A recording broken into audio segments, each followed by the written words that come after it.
Les tests ADN sont-ils fiables? J'ai reçu les résultats du mien, alors on va tout de suite vérifier ça. Bonjour et bienvenue dans le podcast Le Journal d'une adoptée. Je suis Sandra, j'ai 39 ans et j'ai été adoptée à l'âge de 13 mois. Il y a 1 an et demi, j'ai décidé de partir à la recherche de ma mère biologique. Et ça a commencé par l'idée de faire, enfin non, ça n'a pas commencé, mais j'ai vu plusieurs vidéos sur les fameux tests ADN. Alors, ceux-ci sont interdits en France, mais il y a eu une mode, il y a 3 ans, d'ailleurs j'ai vu que cette mode continuait, où c'était très rigolo d'acheter son test ADN et de faire le test en direct sur YouTube et de montrer les résultats, parfois surprenants. Je me suis dit donc que ce serait une bonne idée de le faire puisqu'en en parlant avec d'autres adoptés, presque quasiment tous l'avaient fait et étaient ainsi enregistrés dans une base de données. L'avantage, c'est que grâce à cette base de données, vous pouvez potentiellement retrouver des membres de votre famille. Donc comme moi j'étais en recherche de ma famille biologique, et que les diverses recherches que j'avais faites, notamment via les réseaux sociaux, n'avaient pas été trop compliquées, je me suis dit pourquoi pas tenter. Je l'ai donc acheté fin novembre, mais je l'ai fait seulement il y a un mois. Non, 6 semaines même, c'était début février. Oui, c'est ça, début février, je me suis décidée à y aller.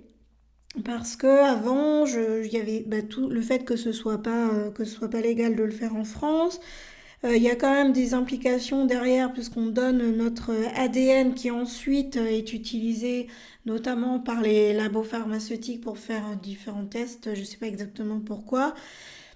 Et donc voilà, j'avais un peu de réticence à le faire, mais j'étais vraiment arrivée début février au point mort. Je savais pas du tout, je savais plus ce que je devais faire pour retrouver une quelconque trace de ma mère biologique. Donc j'ai fait ce test, on met un peu de salive dans un tube, qu'on poste et il suffit d'attendre les résultats. L'attente est très longue puisque c'est bien mentionné qu'il faut 4 à 8 semaines. Et la semaine dernière, j'ai reçu un email me disant que mon ADN allait commencer à être processé. Les résultats étaient attendus vers le 19 mars. Mais surprise, hier soir, un email complètement inattendu m'attendait dans ma boîte aux lettres. Les résultats étaient disponibles. Alors j'ai fini de manger un peu en vitesse et puis je me suis mise devant mon ordinateur avec mon homme de ma vie pour ouvrir ces fameux résultats. Ce qui est assez étrange, c'est que on se sent pas vraiment super à l'aise quand on attend ces résultats, même si je savais où j'étais née à 100%, j'étais sûre de ça, ce qui n'est pas malheureusement le cas de tous les adoptés. Eh bien, j'avais quand même cette boule au ventre parce que même si je savais où j'étais née, j'avais des informations concernant ma mère biologique, mais aucune concernant mon père biologique. Donc, je me suis dit que peut-être d'une part, j'allais pouvoir retrouver des membres de ma famille biologique côté mère, et pourquoi pas des personnes, comme ça s'est beaucoup vu sur YouTube, des personnes qui ont retrouvé de la famille complètement inattendue, dont elles n'avaient même pas connaissance parce qu'elles s'étaient enregistrées dans cette base juste à l'origine pour connaître ses origines. Donc je me suis dit que ça allait m'apporter un petit plus parce que c'est vrai que je suis née en Bolivie, ça se voit que j'ai un air typé, c'est pas forcément reconnaissable et donc je me suis dit je dois être métisse, il doit y avoir un petit côté métisse, c'est lequel? Donc voilà, j'avais quand même une boule au ventre avant d'ouvrir ce message. Donc je l'ai ouvert, c'est très bien fait, on clique sur le bouton et là apparaissent par région du monde vos origines qui ont été retracées grâce à votre ADN par pourcentage. Et donc là, je suis 85% Native American, comme ils disent, donc indien d'Amérique. Et du coup, j'étais rassurée et contente parce que oui, c'est bien ça. Du fait de ma couleur de peau, je savais que voilà, j'étais quand même née là-bas, au moins d'une mère qui avait ces traits-là, ces caractéristiques-là. Donc ça m'a rassurée. Quant à la fiabilité, j'ai quand même halluciné parce qu'en fait ils ont mis, c'est séparé, donc ils indiquent la provenance là où ça match le plus, sachant que quand on envoie le test, ils ont juste notre nom, notre prénom et notre adresse. Ils n'ont aucune information, on ne doit pas indiquer ni l'âge qu'on a, ni d'où on vient, rien du tout quoi. Et ils ont ciblé directement le pays, en fait, la Bolivie. Ils ont directement ciblé le pays et le département. Donc ça, j'ai trouvé ça fort parce que j'avais donné aucune information et ils savaient directement donc, de quelle province, pas département, mais de quelle province. Et un petit peu plus de surprise puisqu'il y avait donc la province où je suis née avec qui avait un fort potentiel de match. Aussi, il y avait aussi l'Équateur, donc ça c'était un petit peu plus surprenant, et le Pérou. Et là où j'ai été complètement surprise, c'est sur la partie Europe.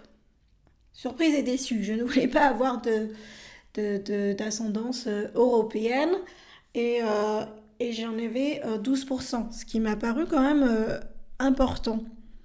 Après, c'est vrai, avec les réflexions, on s'est posé des questions avec mon copain, et puis ça paraissait logique, puisque c'est quand même l'Espagne qui est partie conquérir l'Amérique du Sud. Donc ça nous a paru logique, mais quand même, cette proportion m'a paru un peu élevée. Donc j'en ai peut-être déduit que ça devait être du côté de mon père biologique. Alors, pour en être sûr, on a regardé des vidéos de personnes qui avaient déjà fait le test en France pour savoir leurs résultats. Et là, encore plus de surprises, même des chocs, puisque notamment Alex Viseo n'avait en fait aucune ascendance, mais vraiment de la France, quoi. Et pour tous les Français, c'était ça. Donc je trouvais ça hyper surprenant. Je me suis dit, mais comment on peut être français et avoir zéro gène de France? C'est vraiment très étrange. Donc on a regardé pour les Bretons. Et les Bretons qui ont fait le test, eux ont vraiment une partie de leurs ancêtres qui vient du côté celte breton. Donc on s'est dit, bah oui, il y a quand même quelque chose qui match. Et alors là, je me suis dit, bah, ce que je vais faire, je vais regarder des vidéos de personnes latines pour voir leurs résultats. Donc là, c'était aussi surprenant. J'ai notamment regardé une vidéo très drôle d'une fille guatémaltèque qui faisait ça enfin, qui filmait le résultat avec ses amis. Et elle n'avait absolument rien du Guatemala et elle était choquée. Ensuite, j'ai trouvé une autre vidéo avec des natifs de là-bas et un pourcentage à 99%. Et c'est là que j'ai compris qu'effectivement ma part de 12% était assez énorme. Alors il y a aussi beaucoup d'informations sur le site, notamment sur les flux migratoires, le pourquoi on pourrait avoir des traces, par exemple, j'en sais rien, d'Afrique, d'Asie, d'Europe. Il y avait même une Argentine qui avait une trace de Norvège, quoi. Donc ça peut paraître surprenant et choquant. Et donc ils expliquent tout ça. Il y a beaucoup de graphiques à analyser, rentrer plus en détail. Et c'est justement là que j'ai vu que d'après les résultats, cette partie européenne viendrait probablement des années 1890. Donc ce serait équivalent à un arrière-grand-parent. Bref, on a passé plusieurs heures, toute la soirée en fait, à analyser ces données, à regarder ce qu'on pouvait en ressortir. Et voilà, j'étais confortée dans le fait que j'étais quand même 85% Amérique, née en Amérique, avec des ascendants qui viennent d'Amérique. Ces 12% d'Europe me perturbent toujours un peu. A priori, ils viennent d'Espagne et du Portugal. J'ai fait le test 23andMe et en regardant sur Internet, a priori, MyHeritage détaille un petit peu plus les pays et sépare notamment Espagne et Portugal. Mais en fait, je me suis rendu compte que ça m'apportait pas grand-chose voilà, de savoir ça parce que je ne sais pas dans quelle branche le placer. Et maintenant, je connais ma famille biologique du côté de ma mère, mais j'ai toujours pas les informations concernant mon père. Non pas qu'elles me soient vitales d'ailleurs, c'était plus voilà, pour aller plus loin que je voulais savoir pour mon père. Euh, eh bien, je sais toujours pas où placer ça, quoi, ni ce que je dois faire de cette information. En plus, pour la partie ceux qui recherchent des membres de leur famille, notamment quand ils sont adoptés, et bien là, c'était aussi la grosse déception. D'une part parce que il y avait a priori un très grand volume de données à traiter, donc il me disait revenez voir vos résultats demain. Je dis ah mais non mais c'est trop long demain, je vais pas pouvoir attendre demain. Mais bon, j'ai beau cliquer, rien n'apparaissait. Et assez tard, en cliquant une nouvelle fois, d'un seul coup, tout est apparu, mais j'étais pas prête. Et nouvelle déception, ou pas non plus, parce que c'est vrai que j'avais peur en faisant ce test, c'est de trouver de la famille proche, comme des demi-frères ou demi-sœurs, du côté de mon père biologique. Donc ça me faisait aussi un petit peu peur. Et en fait, je n'ai rien trouvé. Les seuls cousins que j'ai potentiellement sont du troisième et quatrième degré. Donc autant dire très très loin. Ça signifie qu'on a en commun des arrière grands-parents. Donc ça remonte à très très loin. Donc nouvelle frustration et c'est un petit peu la note sur laquelle j'ai terminé. C'est beaucoup de frustration. Certes, j'avais du coup découvert grâce à ce test que j'avais 12% de sang européen. Mais après, qu'en faire avec ça? Les liens de parenté qui pouvaient exister, des personnes présentes dans la base, aucun. Donc déception. Et c'est vrai que je suis restée un petit peu sur ma faim. Alors après, le site en lui-même est très bien fait puisque vous pouvez, dans toutes les personnes qui ont un ADN commun avec vous, rechercher par pays, rechercher par nom de famille, rechercher par prénom. Donc c'est vraiment bien fait pour ceux où il y a des matchs et qui souhaiteraient en savoir plus. Et pour moi, je suis toujours là un petit peu en train de tourner l'information et voir ce que je peux en faire. C'est plus mon côté curieux qui fait que j'ai envie de voir exactement comment ça marche derrière. Et puis aussi, à un moment donné, j'ai eu comme un déclic. J'ai un cousin dans la famille qui, lui, a fait l'arbre de la famille généalogique du côté de ma mère. C'est de ma famille adoptive, hein, j'entends. Donc du côté de ma mère adoptive, et il est remonté très très loin. Donc je suis sur cet arbre généalogique et j'en suis très contente.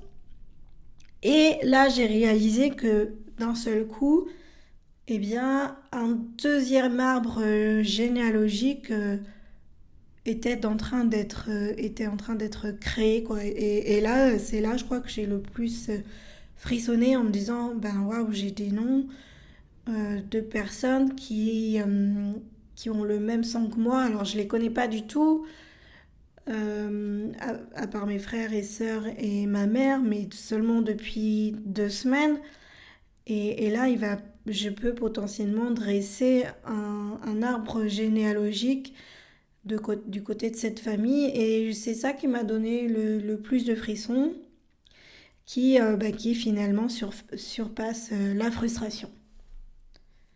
Donc voilà pour ce point et ces résultats sur mes tests ADN. Donc, en ce qui me concerne, les résultats sont plutôt fiable puisque sans avoir donné aucune information, ils ont pu cibler vraiment la zone où j'étais née, même la province de Bolivie où j'étais née, sachant qu'il y avait quand même 3 pays de ciblés.